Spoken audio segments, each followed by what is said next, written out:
Let's walk you through my exact process as a sports bettor, what I'm looking at when I want to take a play, and the exact strategy that I use every single day. What's up, guys?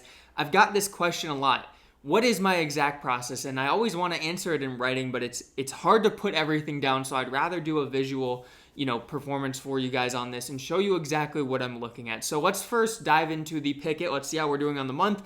We're at $551.17. This comes off of a unit size of $25. We can look into last month. I was down for a lot of it, ended up rebounding to make $26 as a $25 unit better, so went up 1 unit there. Nothing special, but I was down almost $1,000 in the month. So to come out of that hole was very promising and showed that variance is real and that this strategy also does indeed work. In the month before, this was as a $10 unit better, $480.57. A very, very good month there. And let's dive back into how I got here, what exactly my process is. So with everything, I'm not trying to sell you guys something. I use OddsJam. It's the software where I find all of my picks. I truly do believe in this day and age of sports betting, you need a software. And I trust OddsJam over some research apps because I want to look at things from a top-down approach, which means the market is setting itself. I'm seeing where there's value. DraftKings can set a line at -110 when the rest of the market has it at -150. You need to take that play on DraftKings. You're getting 40 cents worth of a discount, and you're basically saying DraftKings set this line incorrectly compared to market consensus and sharper sportsbooks. The other way you can bet is from a bottom-up approach where you're going to look at the stats, you're going to analyze, you're going to do your research and say, hey, I really like SGA to go over his points total today because I've seen what he did in the last 5 games. I saw what he did in head-to-head matchups. I see that whatever his opponent has, a high foul rate. So I think SGA is going to get to the line a lot tonight. That's a bottom-up approach, and there's research apps out there that allow you to see all of that data. Now, my issue with those is that are we truthfully going to look at ourselves in the mirror and think, I'm going to figure something out that Vegas hasn't? Do I think that Vegas doesn't know what SGA did in his last 5 games, what he's done in head-to-head matchups, what a soft or a hard matchup is for him? They absolutely know that information and have a model that's going to predict it much better than I'm going to be able to predict it at. So there's about 1% of sports bettors who can look at the stats and actually be profitable long-term. And if you think you're one of them, get Picket. Track all your bets. See if you're up or not long-term. If you're not tracking your bets, you're probably not profitable because you probably don't want to see the result that they're giving. So getting on Picket is huge so that you know the success that you're actually having. Not, I know I hit something big at some point, so I must be up. Know if you're actually profitable or not long-term over hundreds and thousands of bets. That's going to tell you if your strategy works or not. So I like a top-down approach where we're looking at the market, and that is exactly what I'm doing. Now, the 2 types of betting I do is Playvo, our funded bankroll, and DFS. Let's start with DFS because that is my main strategy. First thing I do is the Sharp Money tool. Now, what this tool is by OddsJam is it's a cross-market EV tool. So I'm going to put in my books that I'm using right now, Better Picks, Prize Picks. I would put in Dabble here, but I am fully limited. I'm pretty much banned on their platform. We'll talk about that another day. I got banned because I beat them, so that's a great indicator right there. So we're going to put in, some DFS lineups. We're going on to OddsJam. I like this play right here. Sharp Money tool again. It's cross-market EV bets, which means that on Underdog, this is an arbitrage bet onto Novig and ProfitX. 2 very sharp betting exchanges where bettors who are limited go because they can now put down unlimited liquidity on Novig and ProfitX. So a 2-man slip on Underdog is your optimal slip type. So we're going to put in our first leg right here. Courtney Williams of the WNBA. And we are going to take, I got it on my Underdog right here. We're pulling it up, under 5.5 assists. So I'm putting that in as my first play. Now, the over and under are valued at the same exact price on this. So you're going to get a 3.5x payout on a 2-man slip on Underdog. They set the industry standard on that. They are above what any other app offers. So on Prize Picks, it would not be profitable to do a 2-man slip. But on Underdog, it very much so is. And it's not only got, $1,134 of liquidity on this on the exchanges, but we can also see that FanDuel, probably the sharpest player prop book out there, offers it at -136, and then ProfitX has liquidity at -139. So we know that sharps and a sharper sportsbook like this at -139, when in our 2-man slip, we're getting it at -115 odds. That is incredible value there. And then we can scroll here and we can see, let's see, there's another Underdog play here. This is a fine one. I also want to show you guys the other tool that I would use to find out if I like a play. You can go to the Fantasy Optimizer on OddsJam. We can go to Underdog. We can go to minimum data points. I always set it to 3. You want a lot of data points. We don't just want one sportsbook telling us, hey, this is a good play. So we can see here there's 2 esports. I'll probably do these together. So we'll go back to the Sharp Money tool, and I'll take Marine Johannes under 15.5 points. So let's put her in. And we can see here, under 15.5, we're going to take lower. That's going to give us a 3.5x payout. So these 2 picks, 3.5x payout, putting $25 down on it, that's going to pay out $87.50 if we hit. Then what I do is I just add these to my bet tracker on OddsJam. I don't care about the value that it's putting in for me here, because I just want to know all my bets are tracked on Pickett. I just want to know that I've already taken it. So if I were to see this play prop up on another book like Better, it'll say conflicting bets. I already have that in there. Now let's go to esports really quick. Esports is great. Underdog always has a lot of value on this. And we're going to go Apex. So this is going to be under 27.5 kills on first 2 maps. We're taking the lower there. And then Dijon 8. Let's take a look. And I'll get into why we're taking these 2 picks after I lock this in under 33.5. Okay, so lower, we're going to be a 3.5x payout once again. 25 pays out $87.50. We just placed that on Underdog. And I will add these 2 to my bet tracker. And look, we can see we're getting a 2.18% EV percentage. So this is positive EV. What does that mean? It means that we're getting a better price than what the market really says we should be getting. That is every single bet you want. I will not take a bet if it's not positive EV, because if I'm not getting positive expected value on it, you're losing better long term if you're not getting plus EV on every single bet that you take. So why do we like this? We can see Underdog line, 27.5 on Apex. We can see the rest of the market, 25.5. So the market is saying at minus 130, at minus 118, at minus 119, under 25.5 is slightly favored on these other apps. And again, Better and Prize Picks, the over-under is going to be valued the same, but they're still setting a line 2 points below what we're getting on Underdog. So that's great value there. Same thing with this Dijon 8. 33.5 is what we're getting. Other books, 31.5, 32.5. So we're getting a point or 2 points of value by taking this on Underdog instead of another app. Do I know anything about esports? Absolutely not. Do I care though? No, because I know I'm getting value on this. So every bet that I take, when you guys ask me, do you like so-and-so to go over or under? I don't really have an opinion on that. I could look at the stats and make an assumption, but again, that's a losing long-term strategy if I'm going to look at the stats and make an assumption. So what I do is I look at the market. What does the market say? Is there a sportsbook that's giving you value on this? So we could say, do you like Cade Cunningham to go over 22.5 points? Well, let me look at the market. If DraftKings has it at minus 110, but everyone else is minus 140, then yes, I like that on DraftKings. If the entire market, though, sits at minus 130 on that, every sportsbook's at minus 130, I don't really like it. There's no value in that. So it doesn't matter if I think something's going to happen. My opinion's not going to be better than what Vegas's models are putting out and what the market is putting out. So I always want to be on the side of the sportsbook that's giving us value. A great book to beat is Better Picks. So let's go into Better. Let's make a Better slip really quick, and then we're going to move on to Playville and the strategy I use on that. So let me pull up Better on my phone, and instantly we can see 54.67% chance to hit. So we're doing a 3-man slip on Better. Every leg is going to be minus 122. And we can see here that there's some good value on the board. So Olivia Miles on the links, over 25.5 points, rebounds, assists. We can see FanDuel has it at 26.5 at minus 120. Other books, 26.5. So we're getting this at minus 122 at 25.5. So at 26.5, FanDuel's pretty much offering the same exact price.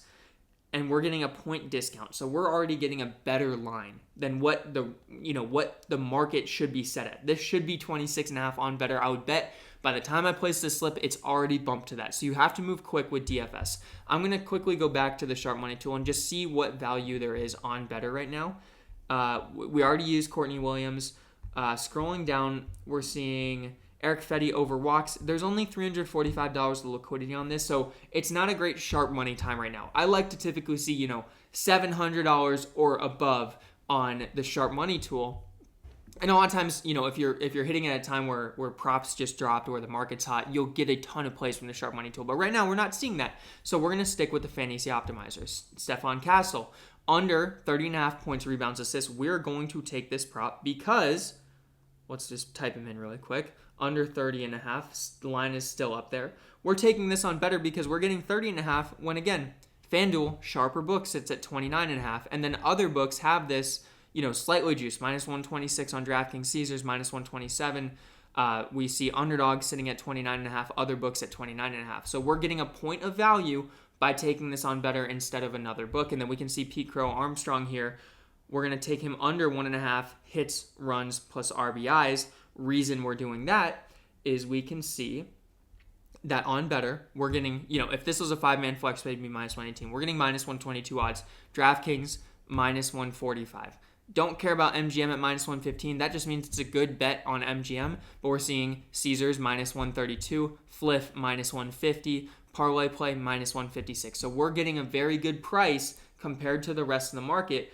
3-man slip, we put 25 on that. It'll pay out $150. Now I'm going to add these 3 to my bet tracker again here on OddsJam. And you're going to see it's not huge plus EV, like the EV percentage, but I like this slip. Sometimes you'll see it, give you like a 4% EV edge. You're not typically going to get that when you put all 3 because it's calculating a bunch of different data. But I'm using, FanDuel and DraftKings as my biggest weights right here, and I can see 2 of these props. It's a point advantage over what you could get on FanDuel, and then on DraftKings on this other one, we're seeing minus 145 when we're getting it for minus 122. So that is how I attack DFS apps. Then how I attack Playvo, our funded bankroll. As you guys know, I've mentioned this before, Playvo mirrors DraftKings. So there's 2 things I look at. I go to the positive EV tool so that I can scan the market for the best edge. I'm going to clear this and we're going to just put in DraftKings. Now, I have sports and restrictions on it. So let's clear this, select all leagues. We want as much options as possible. We can see here, here we go. Probably going to be a pretty good player right here. Stephon Castle under 7.5 assists. We can see we're getting minus 143 on DraftKings, aka the Playvo odds, when we can get minus 188 over on FanDuel. So a sharper book is setting the market on this. So I'm going to go into place a pick. I'm going to go to NBA. We're going to go to the Spurs game, player props. We need assists. I think it was under 7.5. We'll double check that really quick before I lock it in. Yep, Stephon Castle under 7.5, minus 143. Just confirm it. Boom. And we're going to put $100 down on this. This is, again, $10,000 bankroll on Playvo, using 1% of my bankroll every single pick. We got to let this lock in. But I'm only taking this because there's value. I do not have an opinion if Castle is going to go over or under. And quite frankly, I don't care if he's going to, because I know if I beat the market enough, long term, I will make money off of it. So I would then, just go and hit the plus on this. It's saying 25 amount staked. I don't care what the staking amount is right now. I'm not tracking these on OddsJam. I'm just using this to say I have a conflicting bet on this exact prop. So we can look at the rest of the market. We can see Jade McDaniels under 21.5. Another play that's just really good value, FanDuel minus 154. I wish there were some more sources on this, so I'm not going to take this one, but that is good value. What we can also do is we can go to the Sharp Money tool, which I love to use. Clear out my filters, select only DraftKings on this. There's not a lot going on right now. Yuri Perez, under 15.5 player outs, minus 102. It's a better price than what the market's giving, but this isn't anything that's going to crazy stand out to me. Only $418 of liquidity, only 192 on this Mookie Betts one. This is a better play. We can see minus 119 when we're getting, you can get minus 130s on the exchanges, minus 141 on Pinnacle. But I'm going to wait till more liquidity pops up. I want over $1,000 on these props, especially when I'm doing Playvo. I need to be a bit more conservative and safe than I am on DFS apps. DFS apps, I want as much volume as possible. I want as many shots on goal, as many at-bats as possible.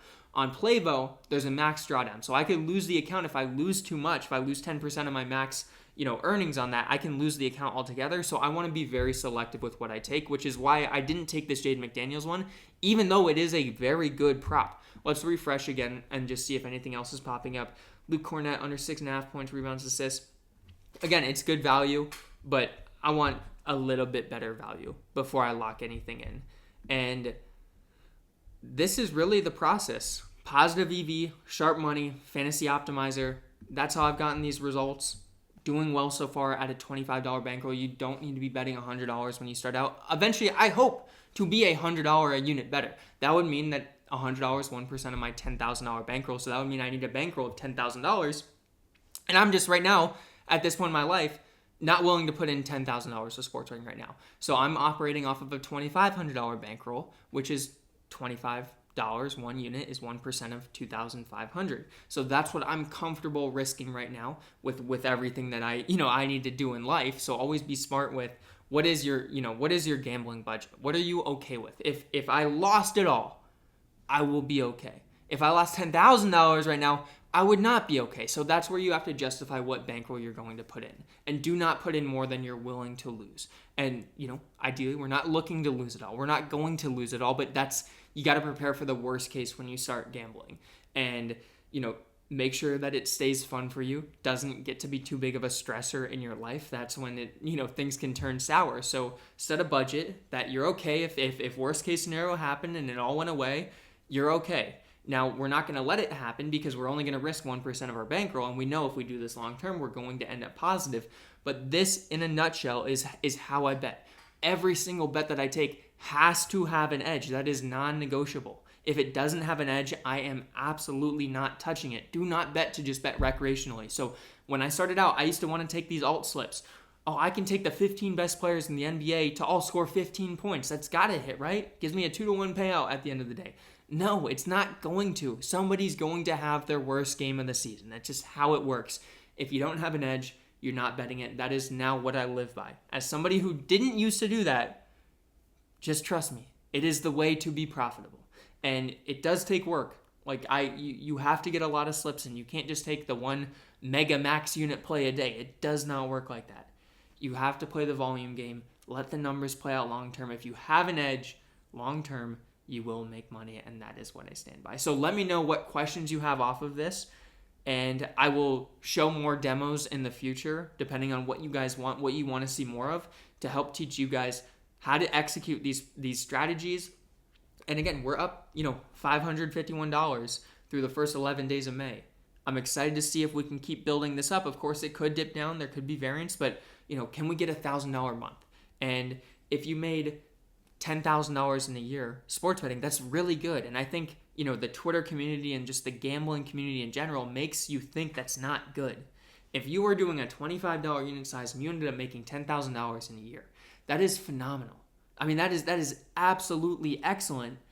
And Twitter wants you to think, no, you need to make $100,000. You need to make $1 million. That's just not realistic. That's how people lose money. If your boss went to you today and said, hey, I'm going to give you a $10,000 raise, that'd be amazing. I think we'd all say, yes, please, thank you so much. And that's not just on your next, every paycheck's not going to be $10,000 more, but in a year, you're adding $10,000 to your salary. That is really, really good.